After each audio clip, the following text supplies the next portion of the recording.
pretty much how we are told to observe the Bible, how we told to study the Bible. Yeah, y'all probably see this every day. Every time we meet up. Shabbat. Just because we don't know who don't know. So I know it's been said before, like, why y'all just jumping around everywhere, so that's how we supposed to do it, because the scripture said we all prophesy in part. As far as all the prophets, when you read all of them, they'll want to know a little more than the next on a certain topic. The other want to know a little more on the next topic. So it's everywhere, so it says, Isaiah 28, verse 9 through 10, it says, whom shall he teach knowledge, and whom shall he make to understand doctrine? Them that are weaned from the milk and drawn from the breast. For precept must be upon precept, precept upon precept, line upon line, line upon line, here a little and there a little. So that's how we pretty much observe the Bible. And you got the pretty much everything.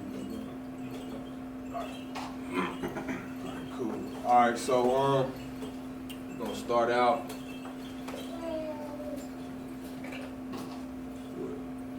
Oh, right there, okay.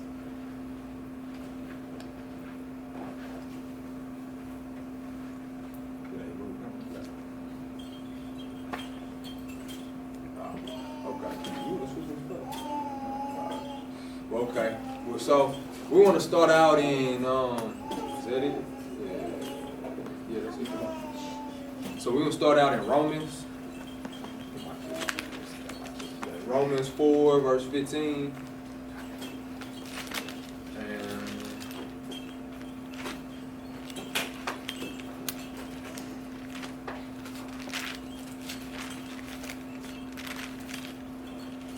Romans 4:15. Everybody say hallelujah when they there. Hallelujah.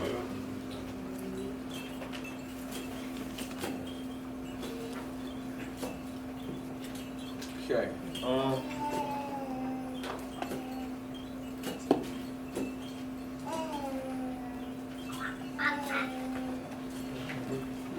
right, Romans, everybody there? Say hallelujah when you get to Romans 4:15. Hallelujah. Romans 4:15. Because the law worketh wrath, for where no law is, there is no transgression. Okay, so when we were in the church, we all heard about sin. Everybody knew about sin. Everybody know what sin is, no matter what belief system you are in or whatever. Everybody knows about sin. But what we fail to realize is that if there is sin, then that means there's a law that has to oppose that has to stand against sin. Because if we know sin is wrong, everybody knows sin is wrong, right? So if we know sin is wrong, then it has to be something that's right, right? So what Paul is saying, somebody who everybody says that he said the law is done away with, he's saying where there is no law, there is no sin. So anywhere where you see sin in the Bible, anything that we bring up today, you'll know that it's something that counteracts that. So the next thing is Romans 7. Romans 7, chapter 7, verse 15. Say hallelujah when y'all there. Hallelujah. Romans 7, verse 15. For we know that the law is spiritual, but I am carnal, sold under sin. Okay. So, if we know sin is there, he said the law is spiritual. So when we say we keep the law, statutes, commandments, that is what makes us spiritual. That's what makes us a spiritual people. If you don't keep the law, statutes, commandments, you spiritual in a way, but you ain't righteously spiritual. It's 14. Sorry, I was It's 14, yeah, because I 15. It's not 15. Oh, It's 14. It's okay. Yeah, he did. But it's all right. no, I'm sorry. But yeah, apologies for that. But pretty much, so what we saying is just like we just read in the verse before, 4:15, it's saying that if there's no law, there's no sin. So that means when whatever we read today, you're going to see this again, and now we can give it a deeper understanding. Now that we understand that if there's a law, that means what exists? Sin. Sin. If sin exists, that means what exists? A law. So, and the law is what? Spiritual. Okay.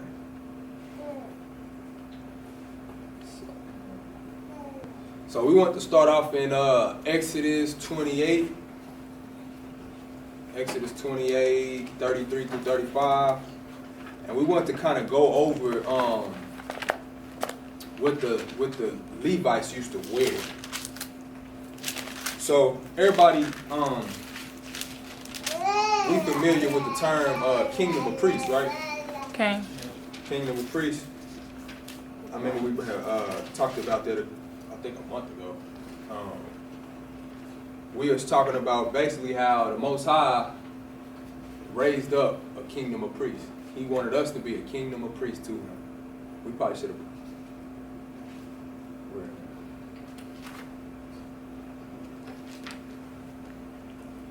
So we was pretty much. So you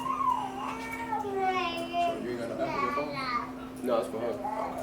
But we was pretty much showing that that we are a kingdom of priests. So as priests, when we go back and look at the priests and what the priests wore and what the priests did, it'll kind of give you an idea about how the Most High wanted Israel to be in the earth.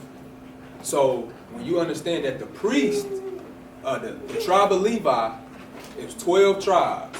The tribe of Levi was the set apart tribe. See what I mean? So them being the set apart tribe, they had no land, no inheritance. The only inheritance they had was Yah. And so they were scattered out amongst all the other 11 tribes. So in the way that we look at the Levitical priesthood towards Israel, that's how we have to look at the nation of Israel towards all the other nations around the earth. Mm-hmm. He scattered us just like he scattered the Levites all over Israel. He scattered us all throughout the four corners of the earth. And we are priests after the order of Melchizedek, which we go back over that later. But pretty much, he raised us up to be a kingdom of priests. I know everybody remember that verse, for you are royal priesthood. Yeah. The royal, what is that? 1 Peter, 2 Peter? 1 Peter 2:9. Yeah, 1 Peter 2:9. So you just go back and read that and you'll see what I mean. So we try to go back all the time and study what the priests did and how they were, and it'll give you a deeper revelation on how he pretty much dealing with us. So we can go there. Exodus 28, verse 33. And beneath upon the hem of it thou shalt make pomegranates of blue, and of purple, and of scarlet, round about the hem thereof, and bell of gold between them round about. A golden bell and a pomegranate, a golden bell and a pomegranate, upon the hem of the robe round about. And it shall be upon Aaron to minister, and his sound shall be heard when he goeth into the holy place before Yahuwah, and when he cometh out, that he die not. Okay, so when you read the whole chapter, it shows you what the priest had to wear, but it say a pomegranate. A pomegranate, that's a fruit, ain't it? Okay, so he had a pomegranate and then a bell. And what was the bell for? To hear him what? Would it be like died or not? Because he made a mistake. Yeah. And like they would like pull him out of there. So the priest had a rope around his waist. So when he went into the holy place of the Most High, everybody couldn't go in there, only him. So the Most High made him put. We don't have to wear bells, but the Most High made him put bells around his garment to hear if he dropped dead or if he's still walking out, if he coming back out. So if he dropped dead, they'll just pull him out with the rope. See what I mean? So they just show you how the Most High wasn't playing too. But that's pretty much what you're gonna see why it said You see how specific he said do it too. He's very specific. Most High, when he gives us instructions, do it exactly like he said. It's not for us to go around and try to create our own thing. But he said pomegranate, the bell, pumpkin. He's very specific. So that just shows he don't try to confuse us or nothing. You know, he just let us know exactly what it is. And the pomegranate gonna make sense in a minute. Just okay. So this is the word up here. This Hebrew word up here. It's the word zikzik. Zikzik. Everybody knows what zikzik is, right? Zikzik. It's a part of speech, a feminine noun, the root and the etymology. It comes from the word zik. Oh, dang. My bad. I didn't mean to click on that. Where it goes. Who said you like that? No. Oh. Oh, that's all you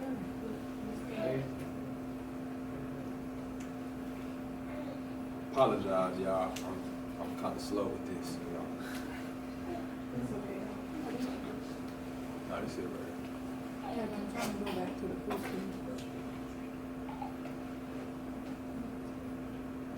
Oh, shoot.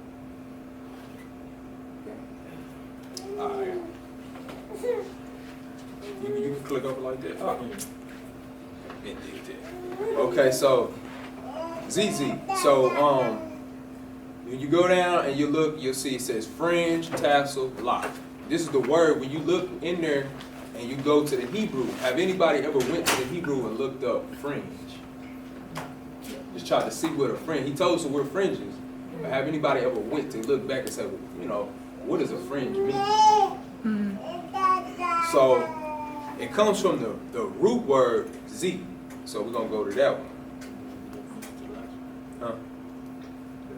Definition is fringe, tassel, lock. It says ZZ, feminine, a floral or wing-like projection, a forelock of hair, a tassel. Okay, a fringe and a lock. That's what everybody wearing. So when we wear them, this is what it is.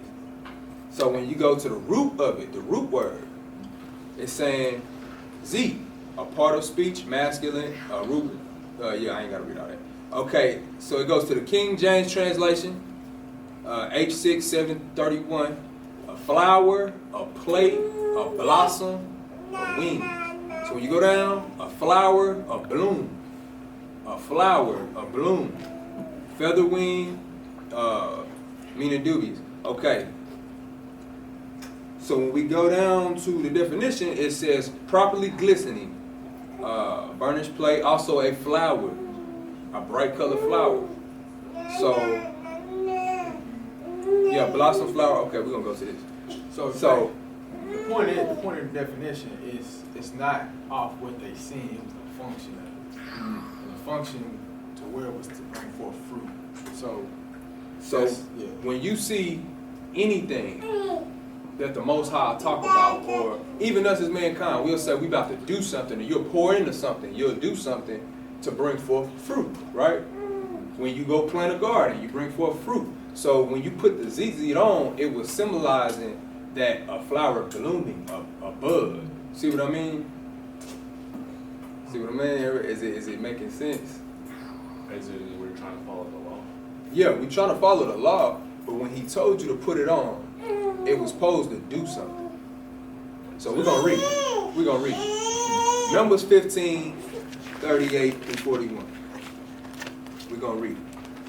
It's all gonna tie back in. Say hallelujah when you're all there. Hallelujah. Numbers 15, verse 38. Speak unto the children of Israel, and bid them that they make them fringes in the borders of their garments throughout their generations, and that they put upon the fringe of the borders a ribbon of blue. And it shall be unto you for a fringe, that you may look upon it, and remember all the commandments of Yahuwah, and do them, that ye seek not after your own heart and your own eyes, after which ye used to go a whoring. that ye may remember and do all my commandments, and be holy unto your Elohim. I am Yahuwah your Elohim, which brought you out of the land of Egypt, to be your Elohim. I am Yahuwah your Elohim. Okay, so when you see that he was telling us to wear the fringes, it was to observe the laws. So when we look up on it, we're supposed to remember the covenant, remember to keep the law, statutes, and commandments. So when we don't do it, did we do it? We didn't do it, did we? No. So when he was telling us to do it, he was like, remember it. Because if he wouldn't have said to remember it if he knew we was going to remember it. So he knew we were going to forget it. He said, so we don't go after our own eyes on horn, like he know we would do. So when he told us to wear it, it was supposed to symbolize, I'm going to bring forth fruit. It's supposed to be like a flower, like a blossom, something that's about to bud, something that's about to bloom. We're going to get into the scriptures. We're going to show what he meant. Because the same word that Zizi is going to be throughout the scriptures, and it's going to show you what he meant. So when we know we keep the commandments, we're doing what? Bringing forth what? Fruit. When we keep the commandments, we're bringing forth fruit. So, this is a summary of all of what he's saying. The zeitz is the blossom of a tree, which in time will become a fruit. The zeet then is a blossom, not in appearance, but in function. The function, the zeet, PF the zeet, is to be a reminder to the wearer to produce fruit. Fruit being the observance of the commandments, as stated in verse 39 of Numbers chapter 15. Remember the commands, the Torah of Yah. It says, which according to Psalms 1, everybody read Psalms 1? Yeah. Let's go to it real quick. Go to Psalms 1 real quick. We'll read verse 2 and 3. Psalms 1, verse 2 and 3.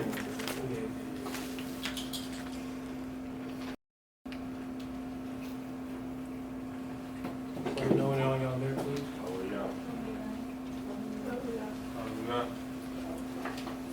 Psalms 1, verse 2 and 3. But his delight is in the law of Yahuwah, and in his law doth he meditate day and night. And he shall be like a tree planted by the rivers of water, that bringeth forth his fruit in his season. His leaves all shall not wither, and whatsoever he doeth shall prosper. So right there, that's telling you, it gives you a representation of, following the law, statutes, and commandments of the Most High. So it's you're like a tree planted by a river. You see what I'm saying? So you stay, you grounded. You know what I mean? And then so you will bring forth fruit in season. So you're supposed to bring forth fruit by keeping the law, statutes, and commandments. You're not supposed to just keep it, because that's not his purpose. Just do this, do that, do this, and then there's no outcome. You're supposed to bring forth fruit. What's fruit? The effect you have on other people. You see what I'm saying? You follow the law, statutes, and commandments, it's because you're teaching other people how to live that don't know the Most High. So, Okay. So we're gonna go to the next slide. that's something. It was just a powerful 10 minutes. I don't know if it went over everybody's head, but that was amazing. That whole little dissertation, man. Okay. So this is what we were alluding to. The fruits of the Spirit. Everybody knows what the fruits of the Spirit is, right? These the fruits you're supposed to produce. So, because we always read the fruits of the Spirit, but if you don't understand the Bible, you don't understand the laws, and you read that chapter, you'll literally think that you'll get confused, because you'll think that Paul is saying the law is done away with. Mm-hmm. We ain't got to keep the law no more. We just keep them fruits. You see what I'm saying? Like, well, as long as we keep them fruits, we ain't got to keep the law no more. That's literally what it looks like he's saying. But we're going to help. We're going to help get that. So that way, if y'all talk to anybody who read that chapter, y'all can show them this is what's supposed to be. So the fruits of the Spirit in Torah. The fruits of the Spirit in Torah. So we go to Galatians 5, 22 to 23.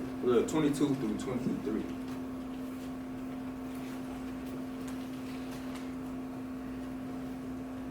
Say hallelujah when everyone gets there.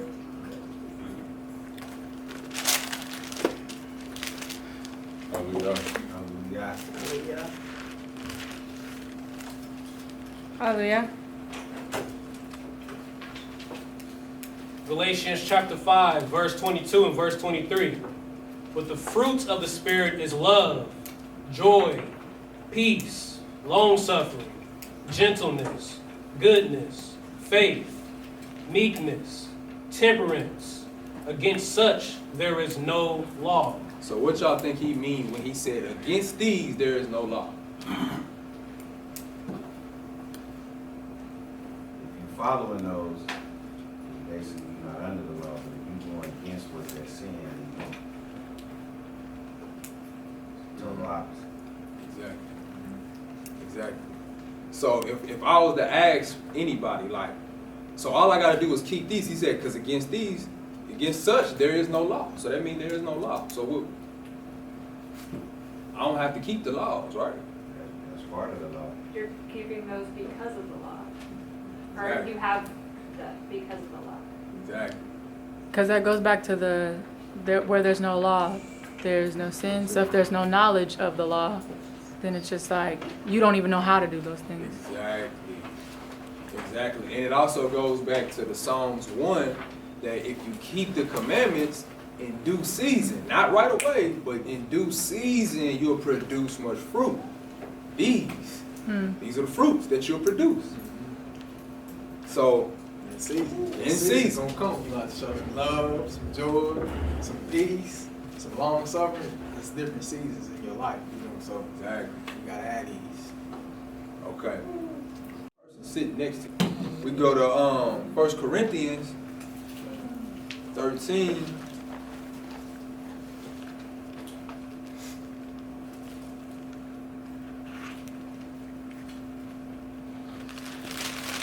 Corinthians 13, 1 through 8. Say hallelujah when everyone is there. Hallelujah. Now, we understand that charity means love. Charity is just, it's a flip word for love. So, we just substitute that. 1 Corinthians 13, verse 1. Though I speak with the tongues of men and of angels, and have no love, and have not love, I am become as sounding brass or a tinkling cymbal. Verse 2. And though I have the gift of prophecy and understand all mysteries and all knowledge, and though I have all faith, so that I could remove mountains and have no love, I am nothing. And though I bestow all my goods to feed the poor, and though I give my body to be burned, and have no love, and have not love, it profited me nothing. Love, I'm just saying. Yeah, sure. That's why I just let you know. Charity suffereth long, and is kind. Charity envieth not. Charity vaineth not itself. Is not puffed up. Verse 5. Does not behave itself unseemly. Seeketh not her own. Is not easily provoked. Thinketh no evil. Rejoice not in iniquity, but rejoice in the truth. Beareth all things, believeth all things, hopeth all things, endureth all things. Charity never faileth. But whether there be prophecies, they shall fail. Whether there be tongues, they shall cease. Whether there be knowledge, it shall vanish away. For we know in part, and we prophesy in part. Okay. So we can have all these things. You can feed the poor. You can, it just go back through the list. Hey, he was saying some good things that we love to do. But if we do not love our neighbor and we don't this is what I mean by love. I don't mean love by, I just say I love you, because it's easy to say I love you. But like y'all was saying, that's an action. How do we show the Most High we love him? Obedience. And we do actions. where does he? We keep the feast days. We keep the Sabbath. We do these things to show him that we love him. So how do I show my brother and my sister that I love him? Could you love someone but not like them? Can't do both. That ain't gonna work. Yeah. You gotta like them and love them. Yep. Cause you gotta know why you don't like them. It's part of getting to know that person, you know, and trying to get to the root of why you don't like that person. But if you don't want to get to the root, you can't really say you love them. You know? So I mean, it's gonna kind of come natural too if you're both showing the fruit of the spirit. I mean, Exactly. you're both gonna love each other. It's just gonna shine on its own. Exactly. That's where we get to the enemy part. So, You have yeah. someone that's trying to do you harm, and you're gonna go and love them. I don't know. Y'all getting it? Exactly. And one of them things that was named in the Torah was don't bear a grudge. See what I mean? What So, did it say against your brother? Mhm. That right there, brother,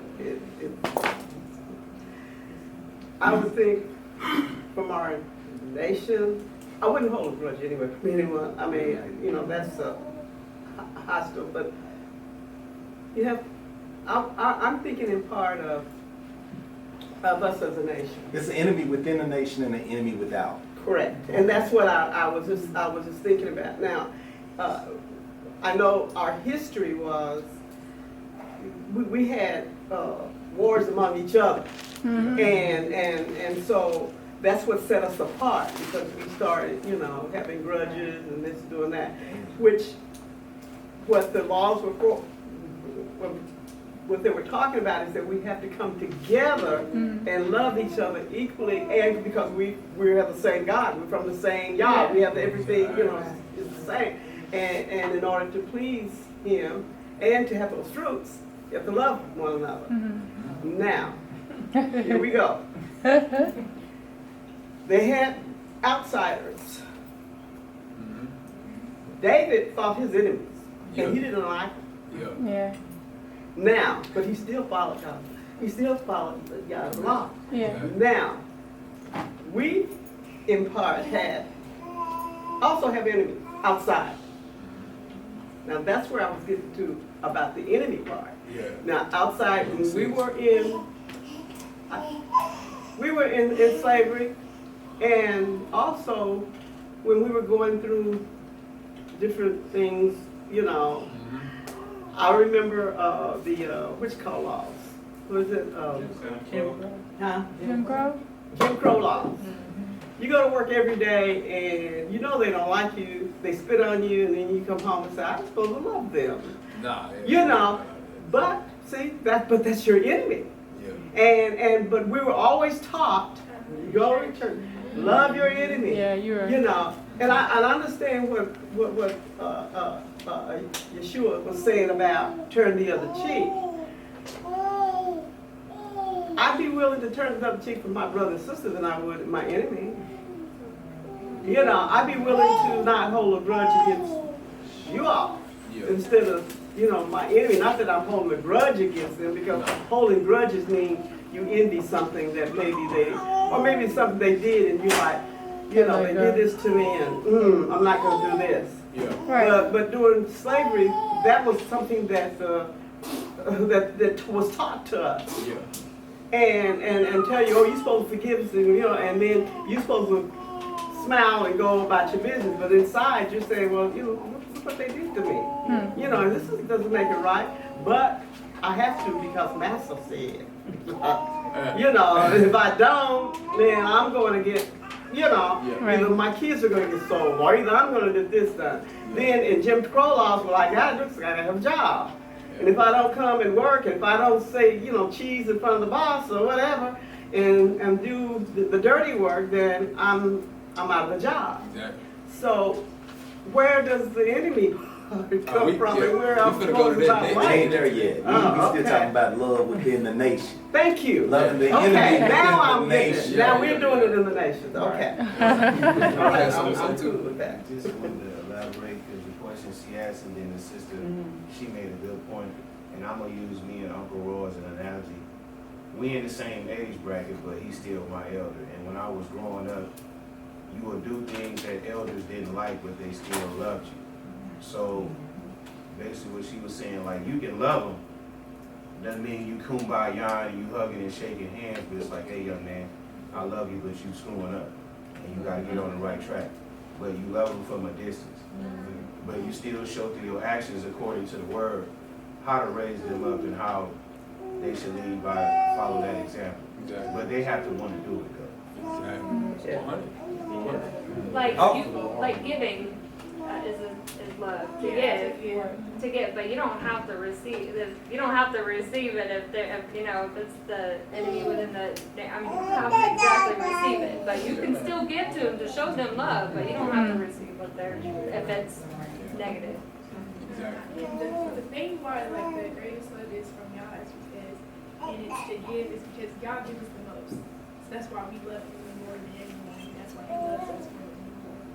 And so like in the nation, like of course there's gonna be certain people who give to you more, so you might feel a connection to love them more. So I love my parents because they give me a lot. Like they give me life, they help me out and stuff. And so we have that mutual receiving. But like being at peace and like still loving your brother, because the greatest thing that you can have for your brother is to lay like what God should have did was lay down His life for us.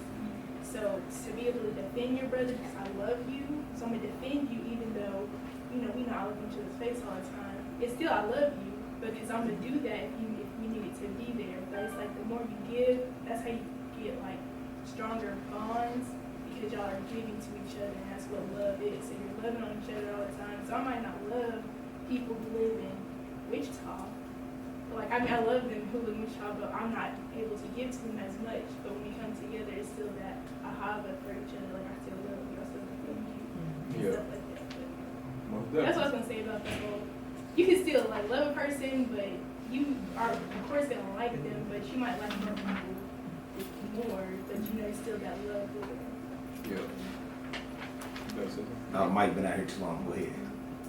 All right. Well, I know if when we about to go to Luke 6. Let's go to Luke 6 real quick. Cause there's a couple of things I just want to elaborate on everything that everybody was saying. Just to sum it all up, the Most High said, first off, He said neighbor. Somebody that I don't know, and that's, I love them, but I don't know them. I can't see them, I don't know. So He talking about neighbors, people that you know that's around you, that you constantly cross paths. That's your neighbor. That's considered your neighbor. When we say ak or a brother or sister, when Shalom. Shalom,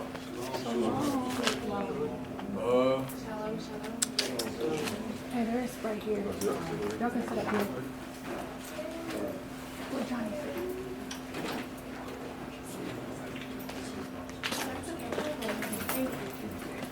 Scoot this way. Oh, you did. All right, so.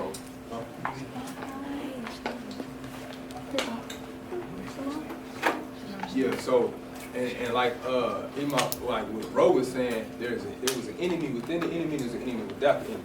So when we talk about King David, he was fighting against who the Most High was telling him to fight against. Now, that's a different type of enemy. See what I mean? That was a whole different type of enemy. We ain't talking about if He said, I will bless those who bless you and curse those who curse you. That's even in Israel. But it's up on me because we said it's not our battle. It's all through the scriptures. We don't fight. He fight for us, right? So if He fight for us, today I can't go out there and get quote unquote revenge, right? We know that. But at the end of the day, we understand that whoever does not love us and whoever does not, the Most High gonna deal with them. So I ain't even talking about that type of stuff. I'm talking about amongst you know what I'm saying? The people who we constantly come in face with, the people that you constantly see in your day-to-day life that you have a relationship with or that you once had a relationship with. You see what I mean? Because like I said, if you don't know them, you don't know them. That's not what we're talking about. See what I mean? I hope that answered something.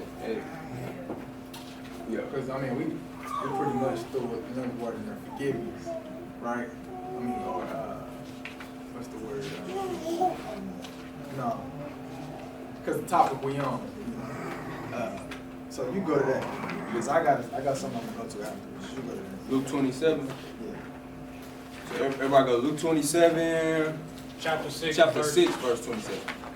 My bad. Just say hallelujah when everyone is there. Hallelujah.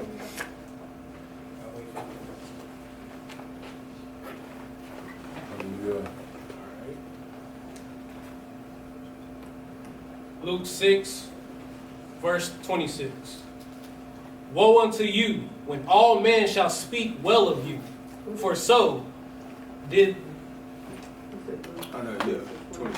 27. Verse 27. Luke 6, verse 27. But I say unto you which hear, love your enemies, do good to them which hate you, bless them that curse you, and pray for them which despitefully use you. And unto him that smiteth thee on one cheek, offer also the other. And him that taketh away thy cloak, forbid not to take thy coat also. So, when we use an understanding, we'll see it. You can see this a whole different way. If we just reading it, it's gonna be like, oh, if he say smack you on the face, just turn the other cheek, let him smack. I mean, you gotta defend yourself. Like, we understand it. You gotta defend. Even David, when Goliath was speaking against the Most High, that's why he went up against him. You see what I mean? So it's a time and a place. What's that? In Ecclesiastes, it says it's a time and a place. Everything's time for war and it's a time for peace. It's a time for love and it's a time for hate. It's a time and a place for everything. So, But in this context, he's not talking about just let somebody come and smack you. And then you just kind of sit there and just look at him. because I mean, even though he literally did that, Yeah. he literally did that, but that's not what he getting at right here. If somebody do something to me so dirty and I'm like, man, you know what? You understand the time that we living in. You understand what's going on and what's happening. I don't have time to be into it with you. I don't have time to be fighting with you back and forth. There ain't time for that. So what? Here, what else? I mean, come on, because it's time to go. The kingdom of heaven is at hand. See what I mean? So, you keep going. Verse 30. Give to every man that asketh of thee, and of him that taketh away thy goods, ask them not again. And as ye would that men should do to you, do ye also to them likewise. For if you love them which love you, what thank have ye? For sinners also love those that love them. And if ye do good to them which do good to you, what thank have ye? For sinners also do even the same. And if ye lend to them of whom you hope to receive, what thank have ye? For sinners also lend to sinners, to receive as much again. But love ye your enemies, and do good, and lend, hoping for nothing again. And your reward shall be great, and ye shall be the children of the highest. For he is kind unto the thankful and to the evil. So was he talking about the Spaniards that came up against them? Or was he talking about who was sitting next to them? Who they was talking to? See what I'm saying? No, he was talking to the people. Even when he talked about the world, he was talking about the world of Israel. Yeah. See what I mean? Yeah. But there's also other nations that were cleaved to us. So at the end of the day, the nations that was cleaved to us, they were a part of us, so we wasn't talking about them. See what I mean? So anybody outside the people who cleave to us, that's what the Torah talk about, the strangers that's within your gates. Those, he ain't talking about those. But anybody else, because right here it's talking about your brother. Because the scripture says one law for the homeborn and one law for the stranger. So it's the same one. So they're producing the same fruit if they with us. Exactly. Right. Yeah. So it's different where if you come and this I talk all the time. You know, dang, my I talk all the time. He just talk all the time. That's the type of I he is. But he's trying to produce the same fruit I am. don't get caught up in we all have these personal issues. That's not a reason not to love somebody. Oftentimes we want to separate ourselves from.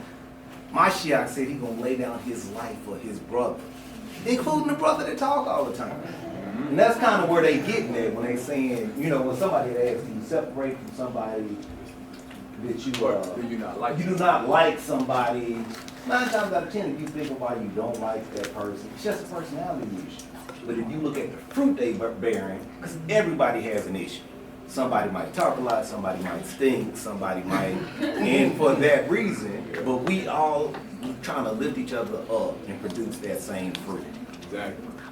Is that answering? I'm about to say, because even like when it comes down to this, I mean, I could be wrong, but that seems just kind of like what the sister was saying earlier, like, can you love and not like somebody at the same time, you know?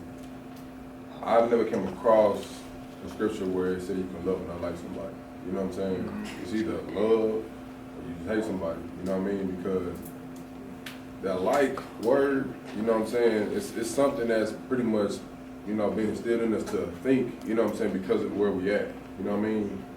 Because you may say you don't like this person, you know what I mean, but like when it boils down to it, just say for instance, like, if it was a point in time to where somebody was coming in their house to kill them, and hey, bro, you know what I'm saying? Hey, so somebody here trying to get in my house and they got a 12 gauge, you know what I'm saying? Like, I ain't got nothing, you know what I mean? You gonna run over there and make some stuff snap, you know what I'm saying? You gonna put your life on the line for them, you know what I mean? So it's just like either you do or you don't, you know what I mean? I have a little something to add, just on top of the question you was asking, because within dealing with a person that's within following the same Torah, you meet them every Shabbat or every day. When it comes down to a situation you have with that person that you have a dislike of them, and you try to work it out and they don't work it out, then that's where that scripture we just read that said a grudge might come up. Because I tried to do this and you didn't listen, now I got to see you tomorrow, and you stood to live how you live, and now I got to see you. Now a little grudge is going to be in me against you. So that's why he was trying, and the scripture said that even when a grudge comes, that might be that time where a grudge comes because they said no. And then this is where your part comes in, pray. You're going to get down and pray, defeat whatever this is in me, so when I get back in front of them, I don't produce false fruit, because you see everything that I, every thought that I do before I do it. So if you go about them type of actions, it will help secure that whatever the reason is, you don't dislike them to the point you can be in front of them face to face and it's not fake love, and whatever prayer you send up, he ain't gonna deny it. That's good. Because it's easy to GMO, you know what I'm saying? So, I'm sorry, this real quick, I was just gonna say, once you do that, like, and you pray and you're praying for them, it'll help you view them the way God views them. If there's you and praying sacred, because then you're gonna go over that, man, this person talks too much, and you're gonna see, dang, but they real good at this, they real good at, like, how y'all see. And on top of that, the real reason why he's saying don't bear grudge if you run a situation like that, because when it comes time for them to change that and learn, they're gonna be the one coming up to you, and you gotta be the one to speak or talk to them. You can't have that grudge in a way, because they're gonna have to come a time they're gonna have to learn. They're gonna be up in your face. That's what the whole point is. so I'm just go. Okay. Okay, you can go real quick. No, he even said, man, if you come to make your offering, if you remember that you got a grudge against your brother, Yeah, he said, "You'll give it the Go offering." settle your grudge. Yep. Then, So, we're gonna go to Romans 12 real quick, and just answer. Romans 12.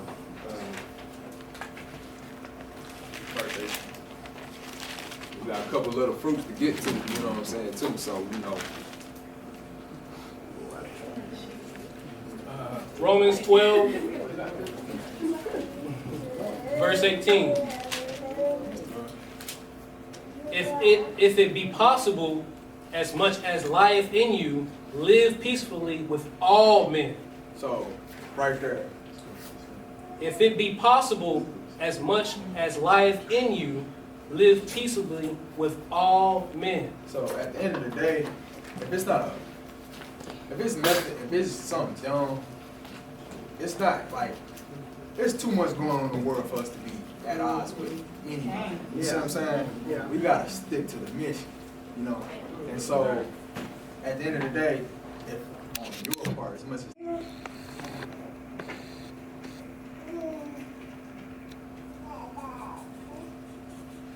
Nehemiah. Is everybody there? Is everybody there? All right, Nehemiah chapter 8, verse 10. Then he said unto them, Go your way, eat the fat and drink the sweet, and send portions unto them for whom nothing is prepared. For this day is holy unto Yahuwah. Neither be ye sorry, for the joy of Yahuwah is your strength. Hallelujah. The joy of, the what of Yahuwah is your strength? The joy of Joy. Man, that's our strength. We love the Most High. We glad we found the Most High. That's our joy. You know, so.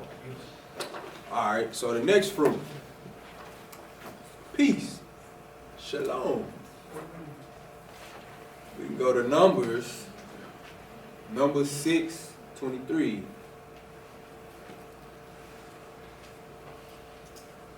So everybody say hallelujah. I want you to get the script. Hallelujah.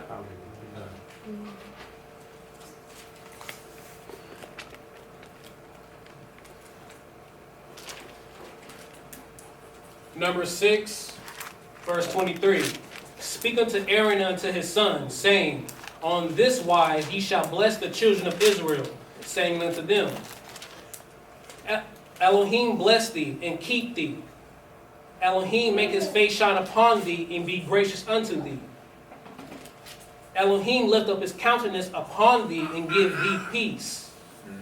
And they shall put my name upon the children of Israel, and I will bless them. Hallelujah. So, peace, shalom. And so, we see that when we, if I know a lot of y'all do know Hebrew, when you look it up, it means, it don't mean just peace, you know, it means fullness, to be complete, Restoration. restored. So, so when you look at shalom, when you bring a shalom to somebody, you want to restore them. You see what I'm saying? You don't want to be taken away all the time, you know? So, I kind of look at it because I know it's a scripture in Psalms when it says, pray for the peace of Israel, you know? But really, we should be praying for the restoration of Israel. See what I'm saying? So that peace word is restored. So when he's saying, Yah shall lift up his countenance upon you and give you restoration, give you fullness, completeness. Because the first time you see it in the scripture, it was when somebody got a calf took or something like that. And bro, I know y'all know, some of y'all do know what I'm talking about, right? To where somebody lost a cattle or got stolen something, and it says, go restore your brother of his. And that word right there was shalom. So it was like, that was the first time that we seen shalom, but it's to restore, you know. So we want, like I said, we got the love, and now we got the completeness, the restoration, the fullness, the joy. And so, the joy, I forgot the joy. Now you got the completeness, because we went for so long on love, you know. But yeah, let's go to the next. Psalms Another 34, I can explain it. verse 14. Say hallelujah when y'all there. Psalms 34 and verse 14 says, Depart from evil and do good. Seek peace and pursue it. How you seek peace? Restore. Huh? Did you say restore? No. Oh. How you seek peace? Prayer. Or how do you seek restoration? By keeping the law, statutes, commandments. Because it's telling us right there, depart from evil. Remember, if there is no law, there is no what? Sin. So if he's saying seek evil, sin is evil, ain't it? Seek peace. Yeah. So we gotta seek his ways. His ways is law, statutes, commandments. Okay. Because I think in Psalms 119 it says, how does a young man cleanse his path? By the laws of the Most High. See what I mean? Yeah, I just wanted to add also to it, shalom, it also means to destroy chaos.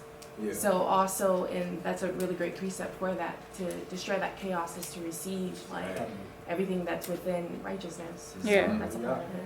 Hallelujah. So when you telling somebody shalom, you telling them I'm trying to destroy the chaos that's going on. Or you say Shabbat Shalom. I pray that your rest gives you fullness, completeness. See what I'm saying? It brings you back to, you know. So, Hallelujah. Psalms 119, verse 165. You say hallelujah when everyone is there.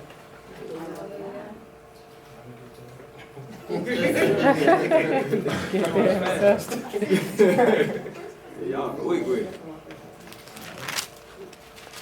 All right, Psalms 119, verse 165. Great peace have they which love thy law, and nothing shall offend them. Wow. One more time. Great peace have they which love thy law, and nothing shall offend them. Man, like I said, that's a lot of self-explanatory. I mean, when we're keeping the law, statutes, and commandments, it bring forth fruit. These are the fruits that it should bring, keeping the law, statutes, and commandments of the Most High. Just like Psalms 1, 2, and 3. 1 verse 2 and 3. So we did love, joy, peace, long suffering, and patience. So let's go to this one. A lot of times we'll see, like even when we read about love, it said Yah is love. So when we read the fruits of the Spirit, you can kind of see that we understand that the law, statutes, and commandments is the mind of the Most High Yah. It's His mind.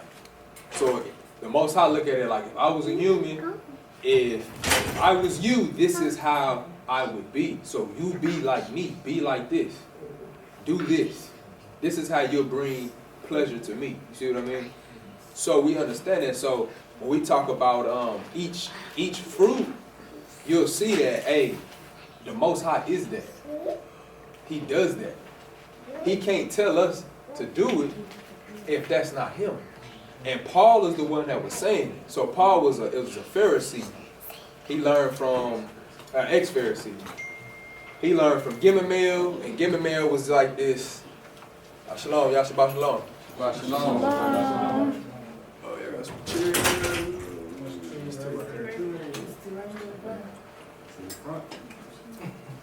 Yeah, y'all on Front Street. I'll cut it Y'all want to bring me out. extra tray over here for? Oh. Oh. Typo. What? Not a typo on patience. Sorry.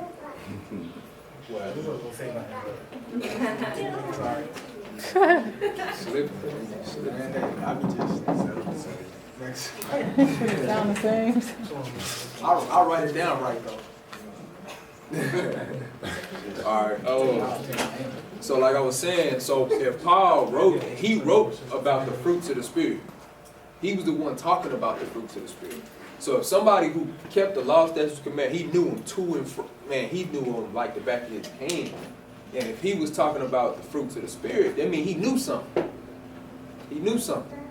So when everything that we talking about as far as the fruits of the Spirit, we saying we trying to be like the Most High. The Most High is all these things. So let's go to Exodus 34. Exodus 34.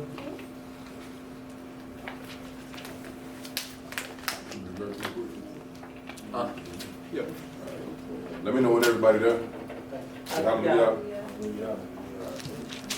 Exodus 34 verse 6 says, and Yahweh passed by before him and proclaimed, Yahweh thy Elohim, merciful and gracious, long-suffering and abundant in goodness and truth. And so, long suffering. Read 7 too. 7. Keeping mercy for thousands, forgiving iniquity and transgressions and sins, and that will by no means clear the guilty, visiting the iniquities of the fathers upon the children and upon the children's children, unto the third Yeah, into the 4th generation. Okay, so long suffering. So that's like we were saying, he's long suffering. So in y'all's mind, what does long suffering mean? What does patience and long suffering mean? How could you bear that fruit? And it is the same word as merciful in the Hebrew, so it's like kind of common. So it's the same word. Yeah. Somebody want to tap it? How can you be patient with somebody? Because if we talk about the fruits of the Spirit, you talk about these towards people. You bearing these fruits towards people. How do you do that? Starts with humbling yourself. You know what I'm saying? Self-control. Yep. Not putting you above them or whatever the situation might be. It's not putting yourself above them. I would say understanding. That's what you know, what some people be going through, why they act like they act. So just being understanding. Calmness. Exactly. And also to add being in the mind of like servitude. Like if I'm serving you, how is it best that I can reach your conscience? Just coming from that point of view. Exactly. Well, and then also I was gonna say like understanding like arek having to do with being long in time. In my mind, I just think about waiting.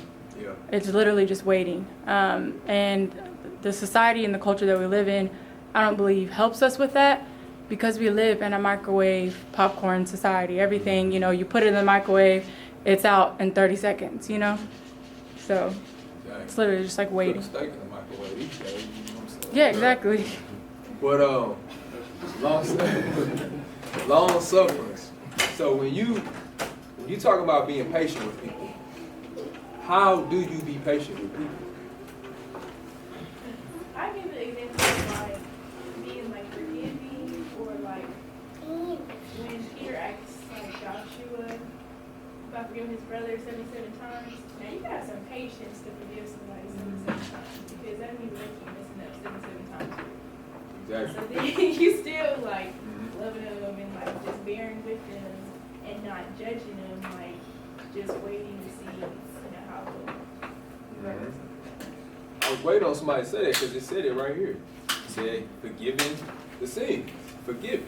So, if your brother sinned against you, how am I'm supposed to be patient enough to be like, I'm not looking at your act. A lot of us just woke up. A lot of us just learning back the old ways, understanding the old paths, understanding our culture. So I can't hang that up on you. All I could do is be patient and see what the Most High does with you. I gotta look at your expected end like the Most High. He looks at our expected end. He looks at the last. He don't look at what you are right now. Why you think? That's why he can be patient with us. That's why we can do things that I couldn't do to you, but the Most High, he like, all right, I'm gonna just wait till you get it right. But I'm gonna keep making you go through that. You ain't gonna grow till you pass that test. But at the end of the day, when you pass that test, because I've been patient enough, now I can move you to the next level. See what I mean? And on top of that, we just got another reading and go to that test. And it's basically something that's disobedience to the commandment. We just read that the commandment brought joy. So once you pass that test, that joy is going to come in right behind you, follow you. Exactly. A lot of another way to look at long suffering too. When you had said he looks at our expected end. It's people that are appointed for destruction already. So that's him telling you right there. It's already people they have an ending. You know. So like Judas did.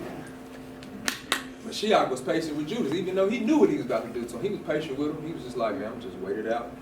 Wait till it happened. He even told him, somebody in here gonna give me up. He said, who? You talking about me? Yeah, you said it. He even told him, you said it. I mean, but he was patient. When we understand how we dealing with each other, we said, we just read in Torah, it said, bear no grudge, because that goes back to love. I cannot be patient with you if I don't love you.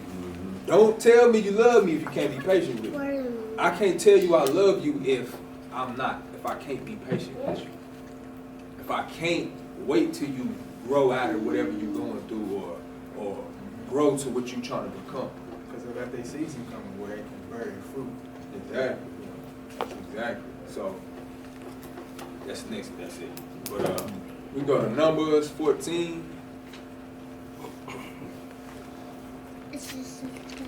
Numbers 14.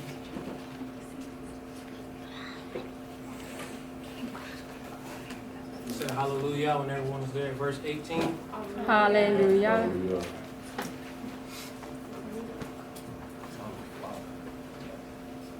Numbers 14 and verse 18. Yahuwah is long-suffering and of great mercy, forgiving iniquity and transgression, and by no means clearing the guilty, visiting the iniquity of the fathers upon the children unto the third and fourth generation. Read the next one real quick. Pardon, I beseech thee, the iniquity of this people according unto the greatness of thy mercy, and as thou hast forgiven this people from Egypt even until now. So if we say we trying to keep the law, statutes, commandments to be like the Most High, that's what we trying to be like. We trying to be as close to Him as we can. So if we can't be long-suffering, you can't keep the Torah. You cannot be like the Most High. You can't say you worship Him, but you can't be patient with your brother and your sister. Sure, it don't even make sense. You see why Paul was saying, against these, there is no law. Against these fruits, there is no law. So, No, I was just gonna say, yeah. I mean, I pretty much said that. okay. I like to say that besides the Most High, I'm probably the oldest one in here. So I can probably say this better than anyone else besides the Most High. Long suffering, I mean, when you raise your children, you plant them, you put a seed in them, and you know it was a good seed, a good fruit. You know that they're your fruit that you have sacrificed. And then when they go astray, or they do something that they know totally you are against, and we can say, well, we just have to read above that. You know, the Most High was going to get rid of them. Moshe reminded him, hey, these other nations like Egypt gonna say you brought them out of Egypt so you can kill them. So remember, Most High, and I'm glad that you bring this out, even to someone like me, and that's why I said I'm probably the oldest one, because there's times, even with my own, you know, I want to say, you know, and I can't stand them. You know, love them, but you can't stand them at the same time because they're doing, you know that they know better. Yeah. You know. So I understand that long suffering, you know, you have to put up, because see, Most High put up with us for thousands of years. Yeah, you're right. Being disobedient and doing this and whatever, you know, and and our forefathers knew what He had done. They knew, it was evidence, it was brought up in them. If they didn't know, if they didn't see it, they heard about it. You know, they were products of it, and yet and still, they still, you know, went after other nations. They did whatever everybody else did. They didn't keep the laws and the statutes and everything that the Most High had rendered to us. So when we're talking about this, I thought about myself, even with, say, I'm a grandma of, how many grandkids I got? Oh, I got a whole bunch. And I got great grands, you know, and they come up even against me. And you know, when grandma say you come up against grandma, you know, that's like a backhand slap or either, you know, hey, and then when they say something to you, you know, you talking to me and you doing this in front of me, you know, and that's the way the Most High is with us. And I know that Yeshua was trying to, he knew that we were going to be ministers to the world. Yeah. And he was setting us up to let us know this is what you're going to come against and this is what you're going to do. But first, y'all got to love one another. Y'all got to do, you know, within the nation. Then we go out and spread it.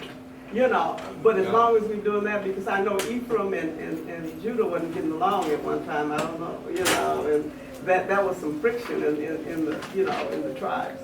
But that's something I just wanted to, I've been thinking about, and you brought out some real good points on that. Hallelujah. Because nobody will test your patience like your kids. Yeah, and I would just like to add that a lot of times we come into this awakening and, it's immediately who can I tell? But when we really think about it, we have to take that time of consecration. He said, be ye made apart, for I am made apart. You know what I'm saying? And so when we begin to look at our process of being consecrated, then we can respect that process in other people. And it doesn't always look the same. Some of us can quickly throw on an outfit like I got on. And some of us may cling more to what we used to wearing. But that don't mean that I'm farther along than the person that still got jeans on. You know what I'm saying? So it's about self-love. And I think it's very interesting how the Father, we see a lot of things where it says, this is how we know we pass from death unto life, that we love the brethren. Yeah. And so it's kind of like we're just the vessels that love is just coming straight through to another vessel. And it's like we don't get no credit for that. So it's like, love me with all your heart, mind, and being, then love your neighbor like you love yourself. He doesn't have to say, and he doesn't have to stop and say, love yourself and then love your neighbor. You know what I'm saying? Because that love, that self-love comes from a place of being delivered. You know what I'm saying? Because self-hate is what has sinning. It's torment. You know what I'm saying? So I just wanted to share in Leviticus 19, I seen this just recently, and they had a law with the fruit trees. And so when we talk about keeping the commandments and things like that, when I seen this, I'm like, wow, this is powerful. And basically, I'll just read it. It's not long, and it says, Leviticus 19:23, it says, when you shall come into the land, and you shall have planted all manner of trees for food, then you shall count the fruit thereof as uncircumcised. 3 years shall it be as uncircumcised unto you. It shall not be eaten of. But in the 4th year, all the food thereof shall be made apart, to praise Yahuwah with. And in the 5th year shall ye eat of the fruit thereof, that it may yield unto you the increase thereof. I am Yahuwah, Yah, Almighty One. So when we think about that, like during that first 3 years of that tree is being nourished by its own fruit. And that's what we have to do. We have to be nourished by the fruit first, because there's no way to bid anyone shalom if there's no wholeness within. You know what I'm saying? So Yahuwah gives us that opportunity every day, and that's how we grow to know his love. He gives us that opportunity every day to renew our mind and to transform. And so when we really, because we had to talk to ourselves, like on the way here, I didn't know where I put my keys. And Yahuwah's will, when I return, I'll find my keys. And these are just those moments where you just patience. I'll find them, and if Yahuwah don't want me to find them, then another solution will be there. So we have to minister to ourselves, and then, because Yahuwah wants us to give from that place of the overflow. You know what I'm saying? He doesn't want us to be given scraps, because he don't do that. He don't operate like that. Right. Yahuwah said, my cup runneth over. And so we in that season where Yahuwah desires to run over in his children. As a witness that he is almighty in all creation. Hallelujah. And that his word is true. So Hallelujah. we give thanks. Hallelujah. Hallelujah. So, okay, so we're going to go to James 1. James 1, verse 3 and 4. And because we talk about patience with each other, but we're going to talk about patience with yourself next. Like, let me back it up the road saying. So everybody say hallelujah once y'all get there.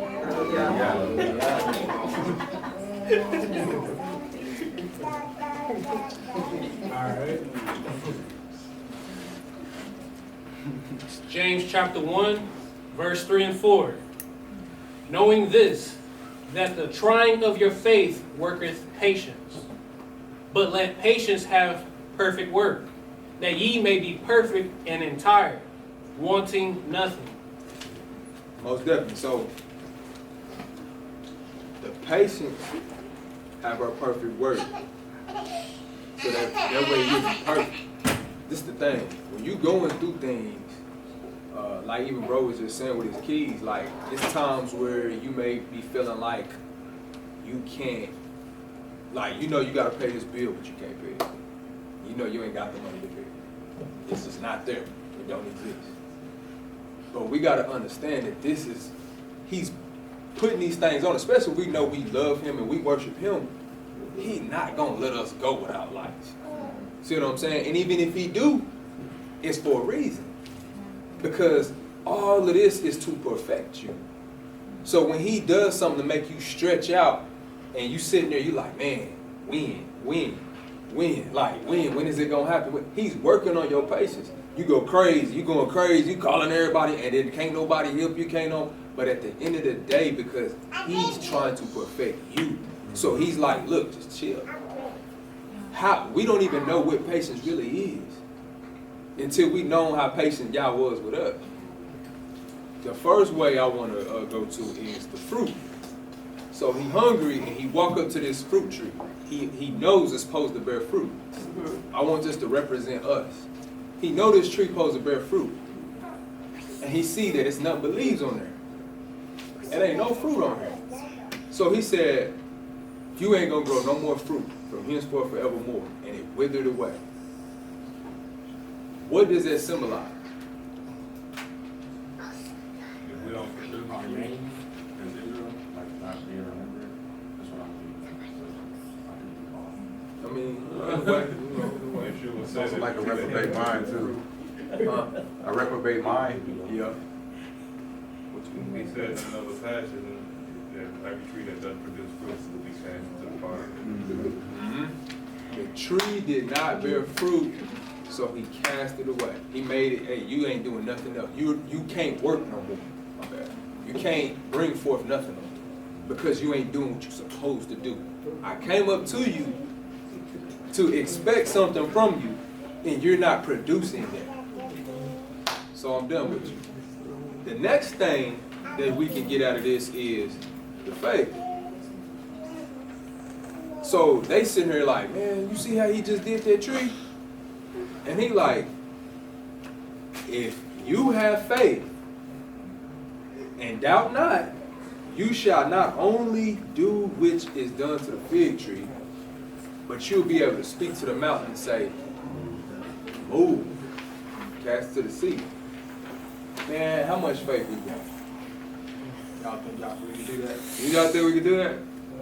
Absolutely. Not literally say about the mountain maybe, but mountains that come in my life or things that are before me that I know. Because see, we all have a measure of faith, okay, you know, and I can believe on something and it'll happen quicker than probably you can, or you can do something because our faith is, you know, but if I could use what I have, yeah, I can be able to move that mountain. That was a mountain to me, you know. It's not literally a mountain because, you know, a lot of us say, oh, I can go out there and say, mountain move, and they don't go nowhere. He said, well, where's your faith? And then you kind of discouraged, like, oh, I said mountain move, and I thought I, you know, but that's not, I believe what he was trying to get over to them, to let them know that anything that's in your life or that's affecting you, then you can just speak it, and it will be done. I would like to say, because he spoke to the tree, so I would like to say that he would really say you can speak to a mountain, but we ain't got that faith. That's just my opinion. That's my opinion. That's my own personal opinion. You know, because he was the Almighty, so yeah, he thought far above what we did. But So he he was also just saying, hey, you can move that mountain, and you're like, okay. And he also you told get us that though, tree. right? He told us that we can do greater works. Yeah. So we can speak. He can speak to a tree and it will We away. can speak to a tree. He said, if you speak to a mountain and believe that it'll move, it'll move. Matter of fact, didn't the prophet, the Most High, used up in the first king, made a man's hand rot? It withered away. Withered away. Brought it back.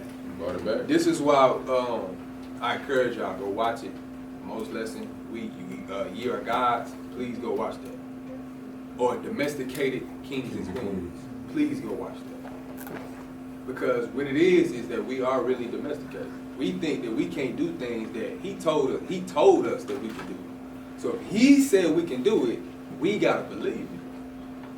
But the thing is, it's not really in us to believe that, because of all of what we see, all of what we do, all of what we've been through, all that our mind is already filled up with. Because we already, the Willie Lynch, the Jim Crow, all these things that they've been systematically, that's why they changed our name. That's why they took our name away. Because he said, this is what he was trying to get the Pharisees to understand. The Pharisees said, man, you saying you the same. He said, so you mad at me because I'm saying I'm the son of Elohim. But in your Torah, it tells you that you're God. But you mad at me because I said I'm the son of Elohim. See what I mean? So this is what he was trying to get us to understand. We far way more capable than what we think we can do. That's the whole thing he was trying to do. I agree with you. I agree, because I was talking to Brother Mario yesterday, and the Most High at one time moved in me. I mean, I became Superwoman. I really became Superwoman. Because the Ruach moved in my body. I think I told my kids this, and they always ask me, oh, tell us that story again about you being Superwoman. And I used to drive a truck for Southwest and Bell. And I was sick. I was so sick, I think I had COPD at the time. I mean, I had asthma. I could not move, my body ached. And I had to deliver cable reels, about 30 pallets, all the way up about 10 feet tall in a 20-foot vehicle. And it took me, with a power jack, to load it 30 minutes. 30 minutes. And after 30 minutes, just with the power jack, I had to go out to El Reno to drop all this stuff on this truck on a six foot, lift gate, and bring it down and deliver it in the yard, in this work yard, where all these, where these guys come and get this stuff, and they go out to different areas and put up telephone poles and all that. I had to deliver all the equipment there on gravel at that. So I had to have a manual power jack, to get this and roll it out on and lift it down and deliver all these 20 pallets. When I got at the work location, I prayed to Yah and I said, I can't do this by myself. I need you. And all of a sudden, when I got out, I seen a cat in the alleyway, because I had backed up in the alleyway. I seen this cat, this black cat, and he's just sitting there looking at me, and I under this pallet, this lift gate, and put it down, and all I did was pray again. I said, you have to help me. When I said that, something came over me. I don't know what it was, but I started moving in a speed that was not even possible. It was possible. I saw that cat do this. That's what he was doing the whole time. I just noticed it, but it was something over me that I could not control. He took over my body. When I got back to the warehouse, my supervisor, he was looking around for someone to help me because he knew I was sick. And so he came up to me and he said, hey, I'll go with you and help you with this load. And I said, help me? I said, it's already done. And he said, you left and came back. You came from Oklahoma City, you went to El Reno in a matter of so many minutes. He said, impossible. And I said, check my load. I don't have it.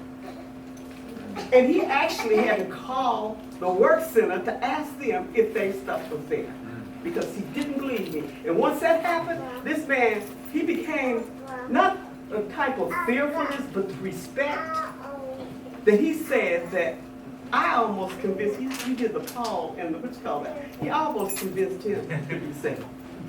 Because he seen a miracle that happened. And I did too, because I didn't think that was humanly, it wasn't humanly impossible.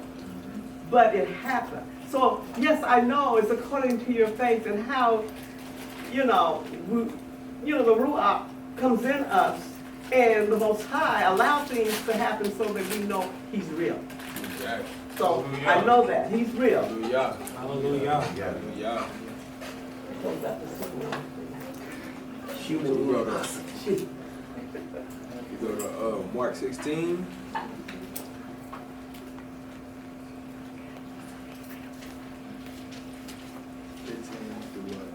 uh, 18.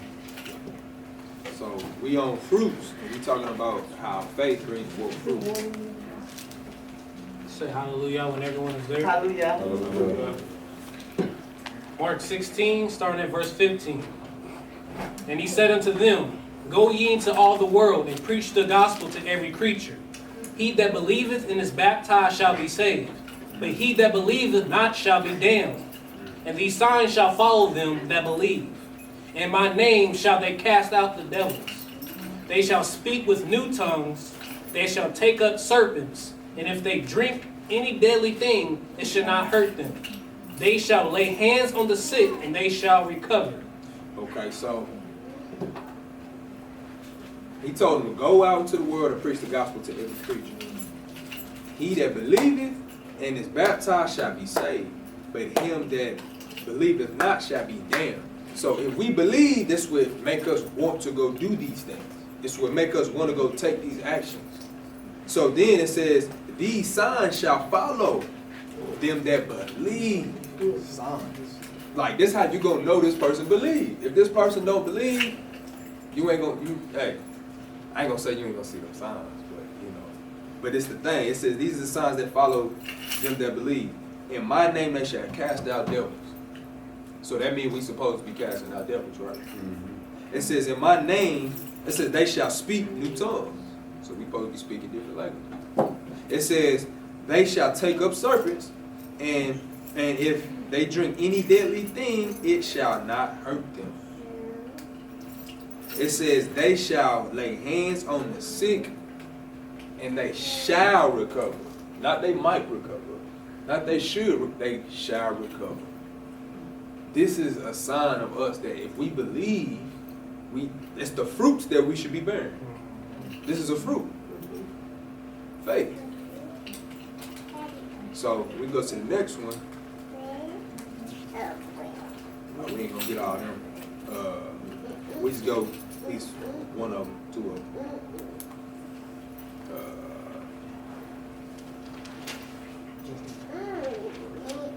Numbers 12.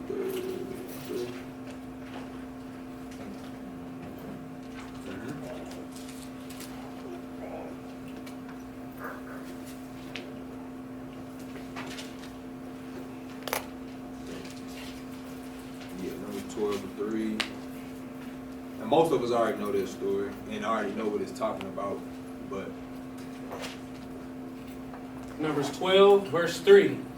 Now the man Moses was very meek, above all the men which are upon the face of the earth. okay, so then Moses, was he being used by the Most High? If he was being used by the Most High, he had to be keeping what? He had to. The Most High wouldn't be using him like that. So this is one of the fruits. He had to be meek.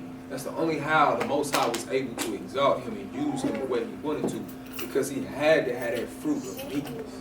He had to. If he didn't have meekness, if he wasn't meek or humble, the Most High can't use you. Or you ain't bearing no fruit. What commandments are you keeping? What are you if you got all pride? Or you ain't humble? So we go to the next one real quick. Matthew 23.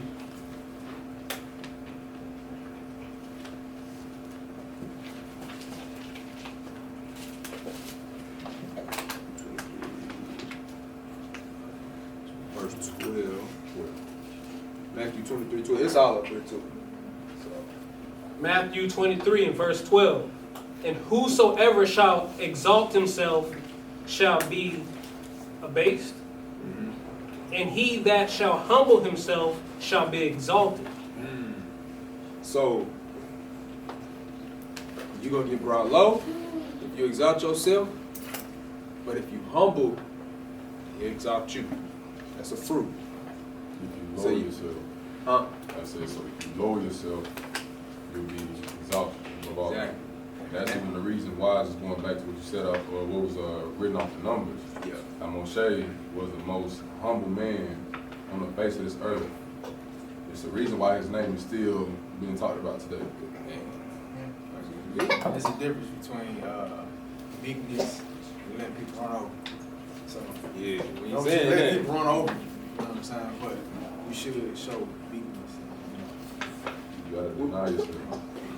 yeah, we can get there. Go to Matthew 5 and 5. So, going off what we just read, if you already prideful, he gonna lower you, and if you humble, he gonna exalt you. So going off that, we can read this one. Matthew 5 and 5.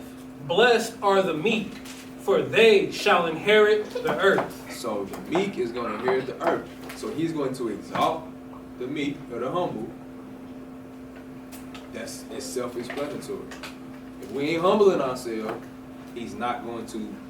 How are we going to be able to receive his blessings? So now we can go to Psalms 37 real quick. Psalms 37:11.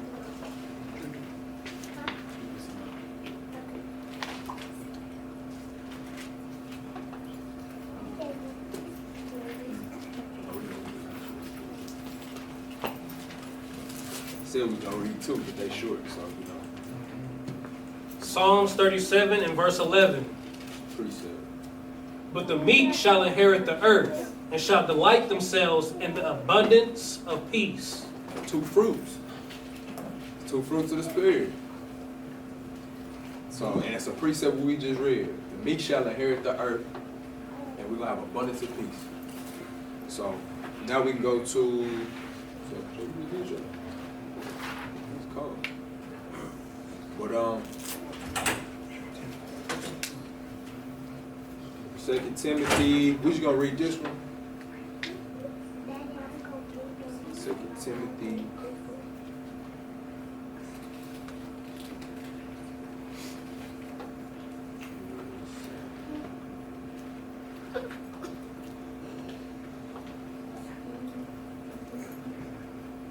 And we're going to start at 2 Timothy chapter 1 and verse 7.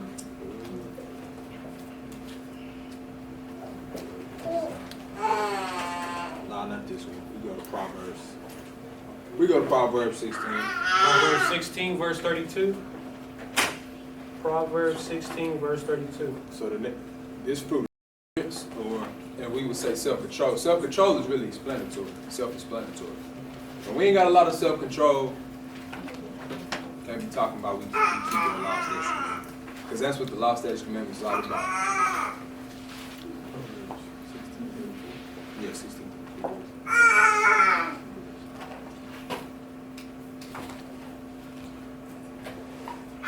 Proverbs 16 verse 32. He that is slow to anger is better than the mighty, and he that ruleth over his spirit than he that taketh a city.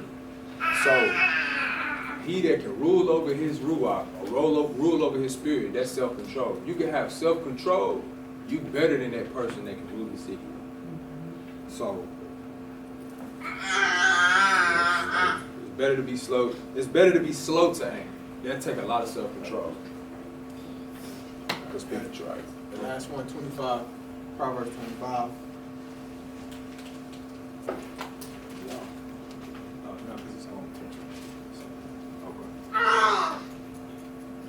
Proverbs 25 and verse 28. He that hath no rule over his own spirit is like a city that is broken down and without walls. That's in every angle. You ain't got self-control over your desires in life, the things that you lust after. You ain't got self-control over your anger. You ain't got self-control over your emotions in general. You ain't got self-control at all. You like a broken down city. You know? So